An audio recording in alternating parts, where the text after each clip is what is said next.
లో మరి 3 లేఖనాల లేదా సేవకుల సదస్సుకు రాలేకున్నందుకు ఇది కాదని, ఈ సదస్సు కాదని మిగతా 3 సేవకుల సదస్సుకు రాలేదు అని ఈ సదస్సులో నిన్న ఈరోజు వినిన ప్రసంగాలలో చాలా బాధపడుతున్నానండి. ఎందుకంటే నా జీవితంలో జ్ఞానం నేర్చుకున్నటువంటి అనేకులతో సువార్తను ఎలా చాటి చెప్పాలి, ఎలాగ సంఘంలోనికి మరికొందరు తీసుకురావాలన్న ఆలోచన మాత్రం కుటుంబం కంటే ప్రాముఖ్యంగా సంఘం పట్ల చాలా ఆసక్తి ఉంది నాకైతే.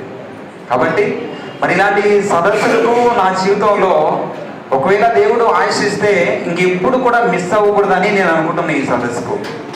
కాబట్టి ఇంకో విషయం ఏంటంటే ఇక్కడ నుండి చాలా విషయాలు అసలు పత్రికలలో ఇంత లోతైన సంగతులు ఉన్నాయి. చాలాసార్లు ఒక సంఘం పైన చింత ఉన్నదని కూడా ఈ టైటిల్ మీద చాలాసార్లు నేను మాట్లాడాను. కానీ ఇంత లోతైన విషయాలు ఇంతగా తెలుసుకుంటే ఇంకెంత బాగుంటుంది, నా ఆత్మని నేను చివరికి నేనైనా కాపాడుకుంటాను కదా అన్న ఆలోచన మాత్రం నాకు పడిపోయిందండి. చివరిగా నేను గమనించింది ఏంటంటే ఈ 2 రోజులు ఆ సేవకుల సదస్సులో ఈ 3వ రోజు అనగా ఈ 4వ రోజు సేవకుల సదస్సులో ఈ 2 రోజుల్లో సేవకుల విషయంలో చిన్న రిక్వెస్ట్ అంటే నేను ఏమనుకోద్దని వచ్చిన వారందరికీ అన్నవారు నిజంగా నిలబడి ప్రసంగాలు చేస్తున్నప్పుడు ఈ 2 రోజుల్లో నిలబడి అన్నవారు ప్రసంగం చేస్తున్నప్పుడు ముందుగానే వచ్చి కూర్చొని మన కోసం లోతైన సంగతులు తెలియజేసి సేవకులకు నేను నేర్పిస్తే అనేకులను కాపాడతారు కదా అన్న ఉద్దేశంతో అన్నగారు చెప్పారని నేను అనుకుంటున్నాను.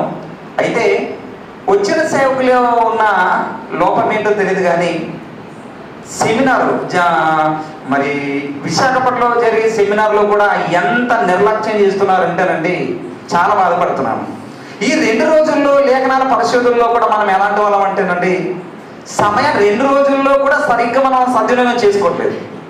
దయచేసి ఎవరు ఏమనుకోగా అంటే పెద్దలు దయచేసి అండి మనమే నిర్లక్ష్యం చేస్తే మరి వచ్చిన సంఘస్థులు ఇంకెంత నిర్లక్ష్యం చేస్తారని కూడా నేను నేర్చుకున్నాను దీని ద్వారా. కాబట్టి మనం మొదటిగా నేను అనుకున్నాను సమయ పాలన ఇంకా చక్కగా చేసుకొని అన్నగారు మెసేజ్ల ద్వారా ఇంకా నేను బలపడి నా సంఘాన్ని ఎలా ఆయన కాపాడుకోవాలన్న ధైర్యంతో నేను ఎక్కడి నుండి వెళ్ళదలుచుకున్నాను. కాబట్టి ఇంతటి అవకాశం ఇచ్చిన అన్నగారికి చెప్పిన అన్నగారికి మరొకసారి కృతజ్ఞత తెలియజేసి అవకాశం ముగించుకుంటాను.